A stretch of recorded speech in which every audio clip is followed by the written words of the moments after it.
Hello. Well, this is in the Telegraph and it's Justin Welby shooting off his mouth again. Church of England condemns Rwanda deportation plan as national shame. All 25 bishops in the House of Lords, including the Archbishops of Canterbury and York, criticised government plan to deport migrants. OK, and there's Justin Welby wearing a very nice suit, sitting in a velvet or suede armchair with his nice cup of tea next to him, telling the government that the plan to deport migrants to Rwanda is an immoral policy that shames Britain. Now, let's just get the two excuses separated. Britain cannot handle all these migrants. We have a welfare state. Everybody pays taxes. There's only so much money around, and the more that Britain has to deal with these migrants, the less money there is for pensioners. We have to remember that. The less money there is for the medical services, which are already overstretched by looking after groups of people who hardly speak English and therefore need translators, and who need medical attention, because in Britain you don't just leave people to die on the streets. But then, of course, it's overwhelming a service that's already stretched. So the government have to deal with that. Now, what the government says is, we've got to stop this from happening, this migration. Here's a picture of it. We've got to stop because it's just feeding money into the people traffickers. Well, yes, that's true. The people traffickers are making huge fortunes out of transferring these people to countries and then just dumping them there.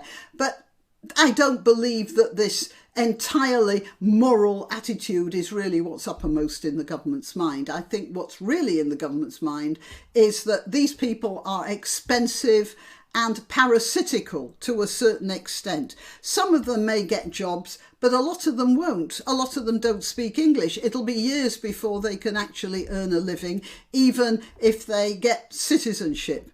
But they are illegal immigrants. Now, there are people who come to this country as legal immigrants, legal refugees. They come in the proper way through airports or, legitimate ferries, and they apply for citizenship, and they are people we should look after, but not these guys. And I want to point out, just look at the men here. There is not one single woman and child in that group.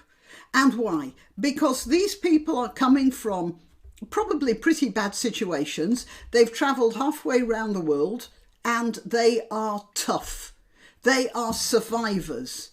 The trouble with that is they are also going to be very aggressive, because the non-aggressive ones got thrown out the boat ages ago.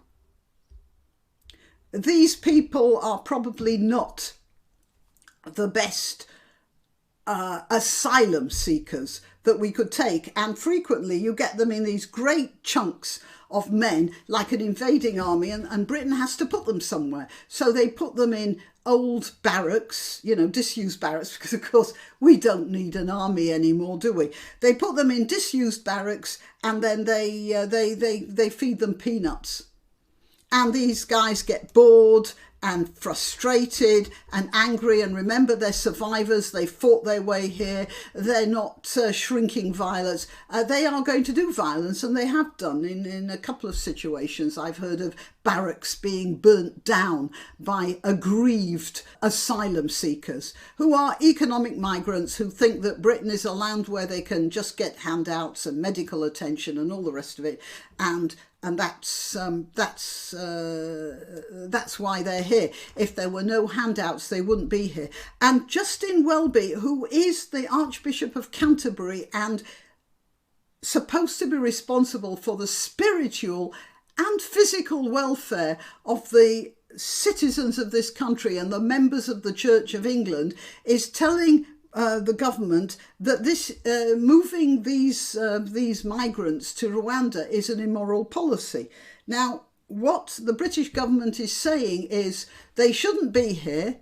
Some of them might be legitimate refugees, and if they are, we'll let them in, but we have to process them somewhere, and we're sending them to Rwanda because we have an agreement with the Rwandan government. Now, I don't know, of course there should be proper oversight, and if Justin Welby were that bothered, he would go to Rwanda and set up a system of his church people there to make sure that these asylum seekers, economic migrants, aggressive immigrants, invading army, whatever you want to call them, to make sure that they are looked after properly and treated with dignity and fairness, and that their applications are properly dealt with. That's what he should be doing. Yeah, here we have a good example of showing what the church can be proactively, but no, it's just an immoral policy. Oh, dismiss it. All those people in those over-flooded villages like Linton on Ouse that got 700 residents suddenly found 1,400 young men in a disused RAF base next to their village. And they're nasty people who would participate in this immoral policy and be suitably ashamed. No, this is a guy who has completely lost touch with the average British citizen. Hang on, I've lost the page again. Right. Our Christian heritage should inspire us to treat asylum seekers with compassion, fairness and justice, as we have for centuries. And that's a load of bunkum as well. During the late 1930s, Britain, and with the collusion of the church, were turning Jews away from the French ports and sending them back to Germany, where everyone knew what would happen to them. The church didn't make a peep when boats of Jewish refugees were out there on the high seas trying to find somewhere to land. And the Huguenots, when the Huguenots turned up in Britain, they were treated shamefully by the established church. No, the established church has a very poor reputation for looking after refugees, quite frankly. So stop trying to change history there. But taking in these people indiscriminately at the expense of your own what should be parishioners is something else again, isn't it? You're changing history again.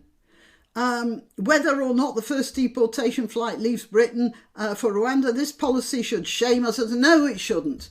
It should prove that we can take charge of our own borders.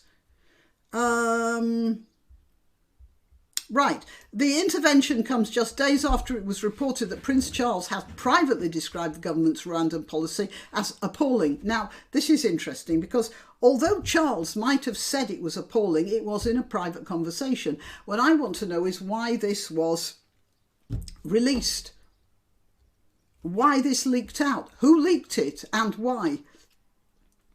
There's something funny going on because that's a private conversation. Prince Charles's private conversation should be just that, private. And we don't know, we also, because it was a private conversation, we only have the word of the other person. And it might have been he might have been talking about the deportations not being very nice, but he also might have used the word appalling in some other context that we don't know about. He might have just said the handling of this situation is appalling, which it is. They're making a big fuss about protecting the British people from illegal immigrants, and they're going to fly 7 of them to Rwanda. There are thousands coming in every month. We simply can't handle that.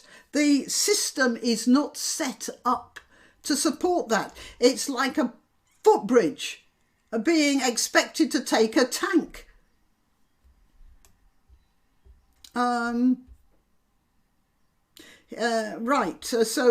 Boris Johnson defended the plan as necessary to break the business model of people trafficking. Well, yes, that is an element. I don't think it's the first element, but it is an element. He refused to say whether Prince Charles was wrong, but added, I do think that it's the job of the government to stop people breaking the law. Ah, it is indeed. And I would like to ask why some people are not being penalised for breaking the law.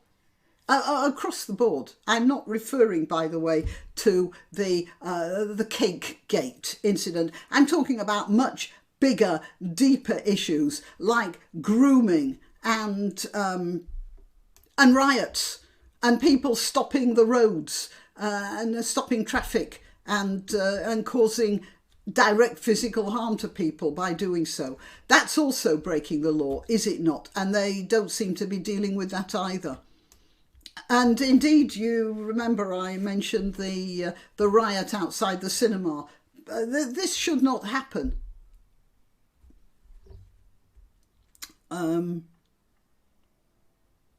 A government source hit back at the bishops, saying once again they've not come up with any solutions. As I said, yeah, they should be accompanying these people, looking after them, doing what Christians are supposed to do.